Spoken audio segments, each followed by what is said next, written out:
बोलिए गणेश जी महाराज की जय। बोलिए लक्ष्मी नारायण भगवान की जय। आप सभी को करवा चौथ की हार्दिक शुभकामनाएं। हमारे भारतवर्ष तथा अन्य देशों में, भारत के साथ साथ अन्य देशों में भी करवा चौथ का ये त्योहार तथा उत्सव बड़े ही धूमधाम से तथा आनंद से मनाया जाता है।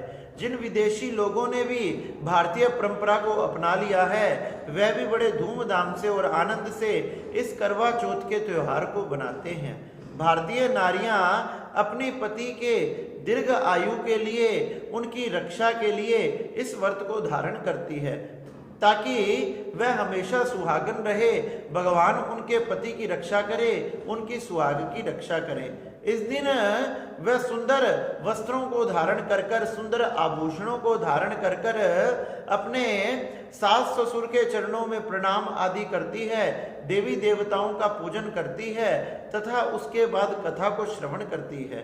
पूरे दिन पानी को भी ना पीकर कठिन ये व्रत करती है तथा तपस्या के साथ भगवान का नाम लेते हुए इस व्रत को पूर्ण करती है। रात्रि में जब चंद्रमा उदय होता है, उसको अर्घ देने के बाद उनका व्रत खुलता है। चंद्रमा को सुंदर दीपक दिखाया जाता है, जल का अर्घ दिया जाता है। इस प्रकार से उनका व्रत खुल जाता है।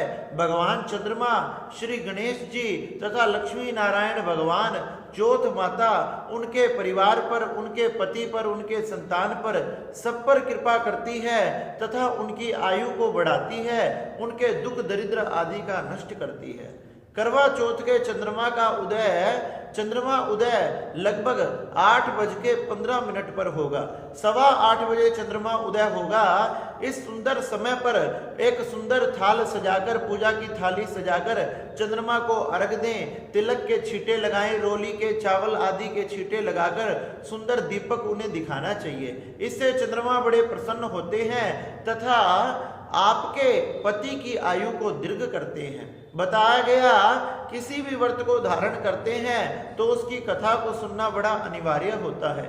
जब तक उसकी कथा को ना सुना जाए, जब तक वह व्रत पूर्ण नहीं होता।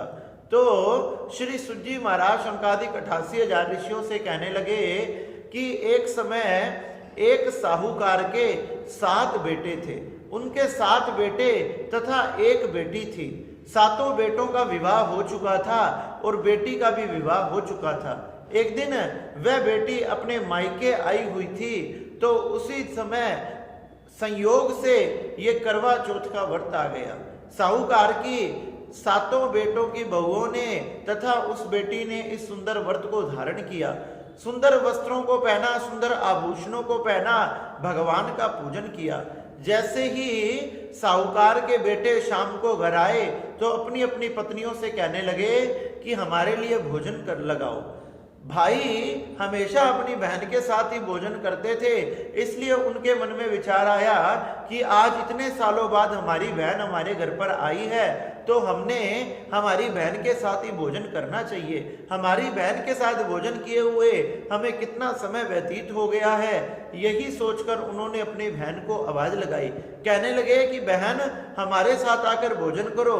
बहन कहने लगी कि भैया आज मेरा करवा चौथ का व्रत है, आज जब चंद्रमा उदय हो जाएगा मैं उसे अर्घ देकर दीपक दिखाकर ही भोजन करूंगी। भाई कहने लगे कि बहन तू कब तक भूखी प्यासी रहेगी, तू आजा, चंद्रमा उदय हो जाएगा। लेकिन बहन कहने लगी नहीं भैया, ये व्रत बड़ा कठिन होता है, इसका पालन करना जरूरी है।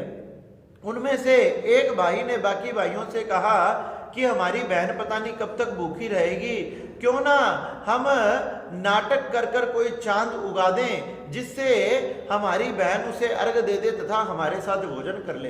दूसरे भाई ने कहा कि भैया तुम बात तो सही कह रहे हो, हमें यही उपाय करना चाहिए, लेकिन हम क्या करें। इतने में ही एक भाई ने कहा कि हमारे घर से थोड़ी ही दूरी पर सामने टीला है, मैं उस टीले पर जाकर खड़ा हो जाता हूँ, एक दीपक जलाकर ले जाता हूँ, एक जाली ले जाता हूँ और उस जाली के अंदर दीपक रखकर उसे प्रज्वलित कर कर ऊपर कर दूंगा।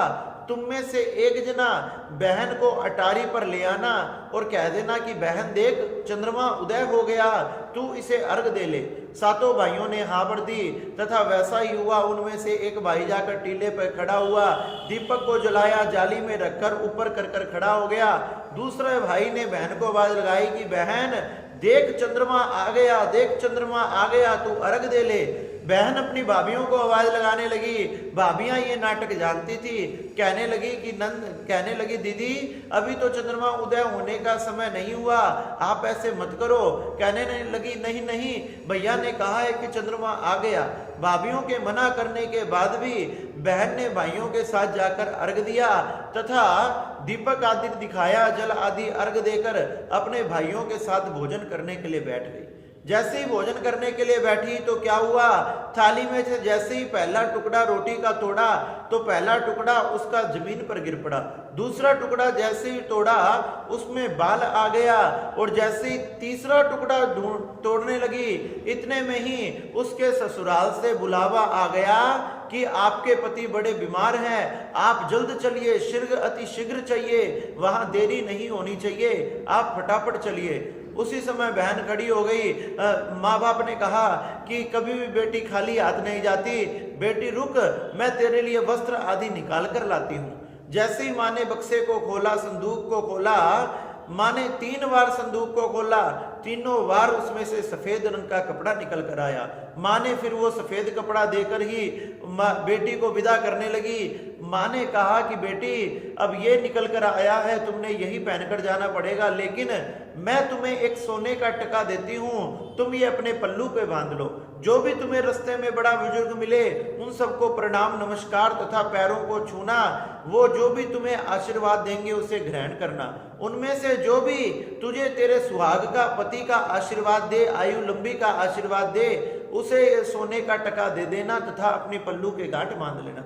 बेटी ने ऐसा ही किया। सफेद वस्त्रों को धारण कर पूरे मार्ग में हर व्यक्ति का आशीर्वाद लेती गई। लेकिन किसी ने कहा कि तेरे भाइयों का सुख मिले, किसी ने कहा तेरा व्यापार बढ़े, किसी ने कहा सुख बढ़े, किसी ने कहा तेरे पुत्र बलवान हो। सभी ने इस प्रकार के आशीर्वाद दिए। लेकिन जैसे ही अपने ससुराल के घर में प्रवेश करने लगी, दरवाजे पर ही छोटी नंद खड़ी थी। छोटी नंद के जैसे ही उसने पैर छुए, छोटी नंद ने कहा कि तुझे पति का सुख प्राप्त हो, तेरा पति दीर्घ आयु तक जिए, तुझे पति का सुख प्राप्त हो, तेरा सुहाग सदा बना रहे।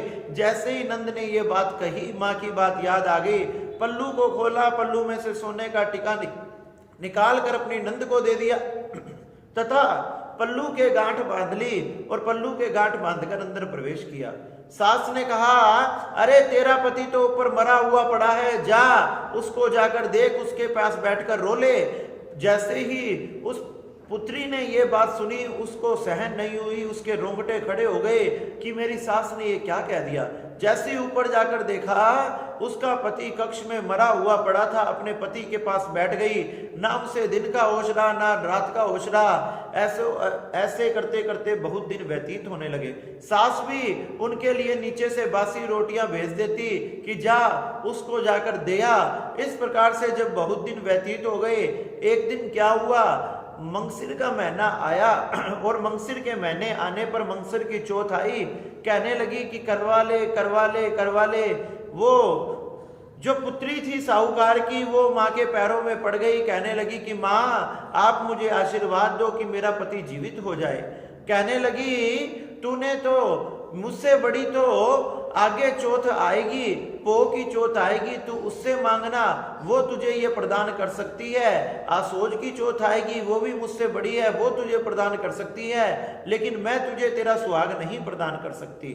लेकिन बेटी वो तुझे जरूर प्रदान करेगी। ऐसे समय बीतता रहा।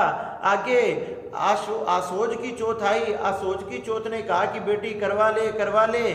जब उसने कहा कि माँ मुझे मेरे पति, मुझे मेरा सुहाग प्रदान करो, जो मेरे पति की मृत्यु हो गई है इसे आप जीवित करो। कहने लगी कि बेटी तूने कार्तिक की चौथ का अपमान किया है, इसलिए कार्तिक की चौथ तुझसे रुसी हुई है, तुझ पर रुष्ट है। अगर तू उसके पैर पकड़ेगी वही तेरी रक्षा कर सकती है, मनोकामनाओं को पूर्ण कर सकती है। मुझसे आगे वही आएगी, तू किसी प्रकार से चिंता मत कर। फिर थोड़ा समय व्यतीत हो गया। व्यतीत होते होते एक दिन कार्तिक की चौथ आई और कहने लगी, हे व्रत को तोड़ने वाली, हे व्रत को भंग करने वाली, करवा ले। हे भाइयों की प्यारी, करवा ले। हे भोजन करने वाली, करवा ले। दिन में चांद उगाने वाली, करवा ले।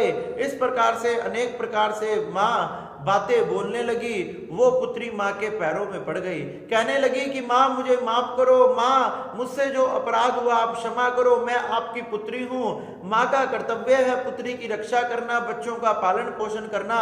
माँ मेरा अपराध क्षमा करो, मेरे पति की दीर्घायु करो, मुझे सुहाग दो, कृपया करके मेरे इस पति के जो मृत्यु को प्राप्त हो चुका है इसे जीवित करो। हे माँ अगर आप कृपा करो तो क्या नहीं हो सकता। जो मुझसे अपराध हुआ मैं उसकी क्षमा मांगती हूँ। मैं नियम से आपके सारे व्रत धारण करूंगी, उनका पालन करूंगी। मैं आपके चरणों में यह प्रार्थना करती हूँ। माँ के चरणों में जब बार बार प्रार्थना की गई, माँ भी अपनी पुत्री से, अपने बच्चों से, संतान से कब तक रुष्ट रह सकती है। वो माँ प्रसन्न हो गई। माँ ने अपनी आंखों में से काजल निकाला, नाखूनों में से मेहंदी निकाली और जैसे ही अपनी उंगली से उसके पति के ऊपर छिट्टे मारे, उसका पति जीवित हो गया। वह बड़ी ही प्रसन्न हुई अपने पति के दर्शन करके। पति उठा और माँ अनेक प्रकार के आशीर्वाद देकर अंतर ध्यान हो गई। उसका पति कहने लगा, मैं तो बहुत दिनों तक सोया, ऐसा लग रहा है कि बहुत दिन व्यतीत हो गए। वह कहने लगी कि हे पतिदेव, आपको सोते हुए 12 महीने 1 वर्ष व्यतीत हो चुका है और ये तो माँ की कृपा है कि जो आप जीवित हो गए। अब हमने उस माँ का पूजन करना चाहिए, कथा को सुनना चाहिए, कहानी को कहना चाहिए, उनकी कृपा से ही आप जीवित हुए हो। इस प्रकार से माँ का पूजन आदि किया, व्रत किया तथा माँ की कृपा से उनके यहाँ सुख समृद्धि हो गई।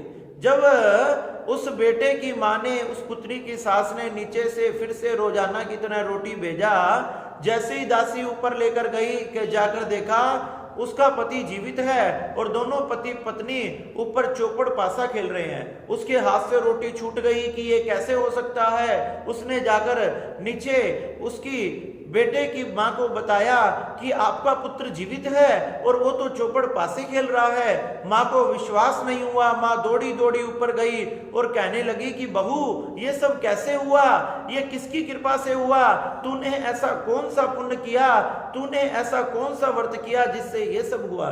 कहने लगी कि माँ मैंने कुछ भी नहीं किया, ये तो चौथ माता की कृपा है।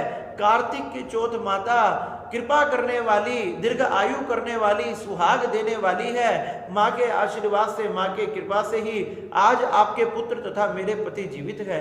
माँ ने कहा, सारे नगर में डिंडोरा पिटवा दिया कि कार्तिक के चौथ का व्रत हर सुहागिन स्त्री को अपने पति की दीर्घ आयु के लिए रखना चाहिए, अपने परिवार की समृद्धि के लिए, सुख प्राप्ति के लिए रखना चाहिए, सभी संकटों, दुख, दरिद्र आदि को मिटाने के लिए ये करवा चौथ का व्रत अवश्य करना चाहिए। इस प्रकार से सभी लोग ये करवा चौथ का व्रत करने लगे, जो कार्तिक मास के कृष्ण पक्ष की चतुर्थी को किया जाता है। बड़े ही नियम से किया जाता है और नियम से, तपस्या से किया गया व्रत ये बड़ा ही सार्थक होता है, उसके परिवार में सुख तथा समृद्धि प्रदान करता है। इस प्रकार से यह सुंदर कथा सुनाई गई और ये सब कथा सुनकर बड़े ही आनंद मनाया और कहने लगे कि हमारा सनातन धर्म कितना विशेष है, जिसमें पुत्रों की आयु के लिए, पति की आयु के लिए, अपने घर परिवार की सुख समृद्धि के लिए अनेक प्रकार के व्रत आते हैं। लेकिन ये करवा चौथ का व्रत कितना विशेष है, जो पति की आयु के लिए तथा उसकी दीर्घ आयु के लिए, पूर्ण आयु के लिए रखा जाता है, जिससे पूरे परिवार में सुख शांति समृद्धि बनी रहती है। बोलिए लक्ष्मी नारायण भगवान की जय, बोलिए गणेश जी महाराज की जय।